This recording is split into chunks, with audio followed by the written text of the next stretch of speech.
Vamos para mais um comentário aqui do O Baú do Trader.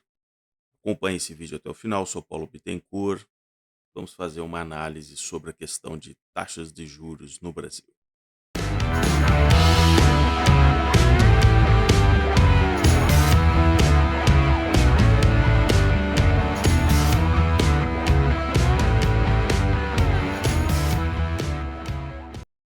Bem-vindos ao canal O Baú do Trader. Peço de cara que coloquem aí o joinha, se inscrevam no canal, coloquem o sininho para receber os vídeos sobre temas de mercado. Vou tratar sempre aqui no Baú do Trader sobre temas de mercado. Então me chamou a atenção, aí ao longo do final de semana, ah, matéria, aqui uma matéria que não está muito clara aqui, mas assim, ó, vou ler para vocês aqui. A manchete. Economistas heterodoxos lançam manifesto a favor da taxa de juros no Brasil. Agora está na moda fazer cartinha, né? Fazer aquelas cartinhas, e agora também tem um manifesto. Eu não vou nem perder meu tempo lendo o nome dos três economistas que encabeçam esse documento, porque são totalmente irrelevantes. Nunca tiveram, no mercado financeiro que eu atuo há 33 anos, qualquer relevância. Eles podem ficar lá fazendo paper, escrevendo coisa e tal. E aí tem uns outros economistas amestrados que assinam junto e tal, mas sem qualquer relevância. Economista, para mim, é que eu sempre sentei ali na mesa de operações, certo? E aí nós tínhamos que tomar a decisão o que nós vamos fazer. Olha que o mercado está acontecendo, isso, assim, tal. Isso é economista para mim. Sabe? O cara tem um fundamento econômico, mas ele está ali junto com você, agarrado com você no dia a dia. Agora, sinceramente, economista que fica fazendo cartinha, manifesto, para mim realmente é desprezível. De acordo com esses economistas, os investimentos perderão para as aplicações financeiras. É mesmo? E as remunerações do trabalho e da produção vão perder para a especulação. É sempre aquele mito da especulação e tal. Quem especula corre o risco de perder tudo que ele especulou. Então você não tem que entrar nessa de que criticar quem especula. Quem especula já é maior de idade, ele sabe o que está falando, não é ele que puxa o mercado, não é a especulação que puxa o mercado. A especulação está ali como se fossem sardinhas ali em cima das ondas, né? Mas esse pessoal, por desconhecimento da maior parte da população, culpa todos os males pelos especuladores, né? E veja, os investimentos perderão para as aplicações financeiras e as remunerações do trabalho e tal, tal. É claro que a taxa de juros no patamar atual, a taxa de juros real, está acima de 6%, inibe vários investimentos. Mas a taxa de juros, vocês têm que encarar a taxa de juros como uma consequência, não como a causa. A taxa de juros é uma consequência da falta de segurança no país. Quando você tem um STF ativista como nós temos, que toma decisões que até o passado é incerto, ele retroage medidas tributárias, né? Então o problema não é a taxa de juros. Quando você tem, por exemplo, um governo, coloca, por exemplo, uma ministra do meio ambiente que é totalmente contra o agronegócio. Se isso que eu estivesse falando não fosse verdade, lá no estado dela, no Acre, ela seria eleita deputada federal ou voltaria a ser senadora. Não, ela teve que sair do Acre para ser eleita por São Paulo. Por quê? Porque o Acre hoje é uma potência também no agronegócio e ela simplesmente é contra o agronegócio, né? Pessoa que é contra a construção de hidrelétrica, né? De tudo aquilo que realmente pode produzir, inclusive em terras indígenas, inclusive em terras indígenas. Você tem uma, uma riqueza gigantesca debaixo de terras indígenas, eles poderiam ganhar muito dinheiro recebendo royalties de uma exploração controlada, assim, dentro ali dos parâmetros de cada bioma. Não, não, eles têm que permanecer daquele jeito, né? Como se fosse um zoológico, né? Onde você mantém, né, aquele pessoal naquele estado natural e tal, né? A taxa de juros do Brasil tem sido mantida exageradamente elevada. Ora, é só você ir num leilão, né? Ninguém é obrigado a comprar títulos da dívida brasileira. Aliás, ela está chegando próximo, esse governo vai atingir em breve 6 trilhões de reais de dívida pública. Ninguém é obrigado. Então a taxa de juros, ela está relacionada a quanto aqueles que vão comprar essa taxa de juros por um determinado período, quanto que eles vão pagar. Então não é simplesmente reduzindo na caneta, como eles estão tentando fazer, a taxa de juros, eu não sou obrigado a comprar. Não sou obrigado. Eu vou preferir investir em outros lugares. Não sou obrigado a comprar esse risco. Isso já aconteceu no passado, ali no governo do tempo da presidenta, que ela mandou reduzir a taxa de juros simplesmente na canetada. Gerou mais inadimplência. Quem emprega desempregou. Então, olha que interessante. No governo da presidenta, mesmo com os juros sendo reduzido abaixo de um dígito, houve um desemprego enorme e o PIB caiu 2 anos seguidos, ali mais de 3%. Então, o o a questão da taxa de juros em si, ela não resolve tudo. Você primeiro tem que resolver a questão fiscal. Quem mandou criar 37 ministérios? Quem mandou agora, né, não fazer nenhum ajuste, né, já passados algum algumas semanas aí do novo governo, sem qualquer anúncio na direção de controle dos gastos públicos. Tudo é possível. Então vejam, preparei aqui para vocês o que eu estou falando. Por isso que a bolsa, eu já comentei em outras oportunidades, agora em 2023 ela vai estar morta.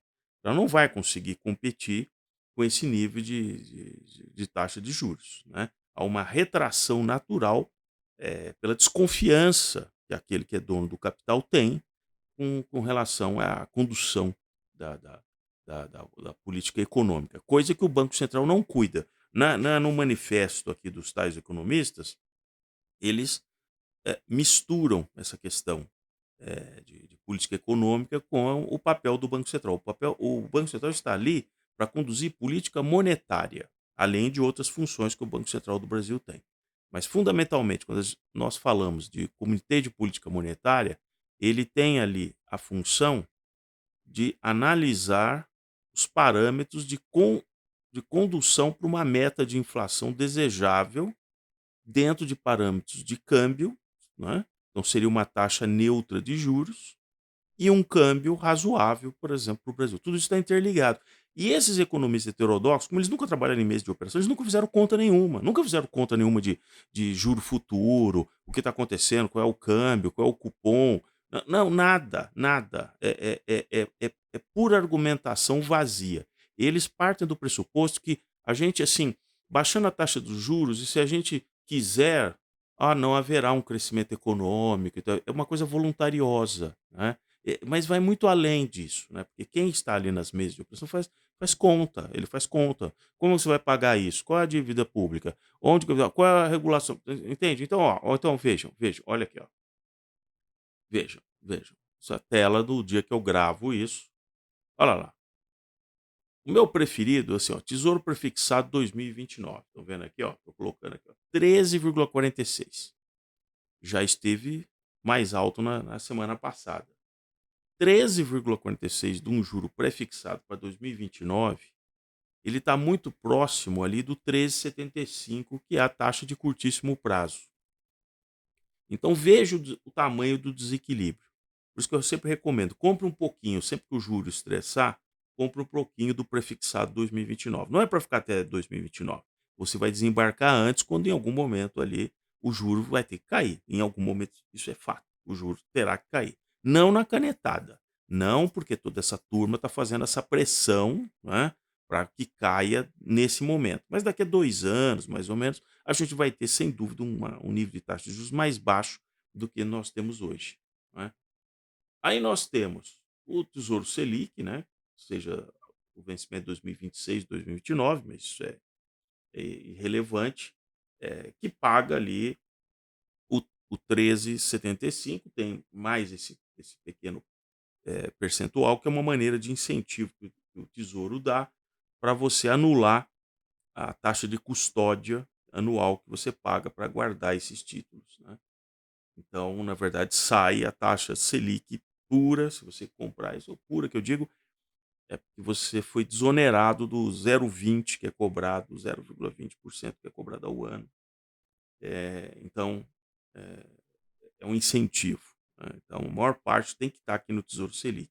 Não esqueça ações, ficar escolhendo ações, tá, para quê? Sabe, assim, no Brasil, assim, na cabeça, para os próximos 12 meses, você já garantiu 13,75.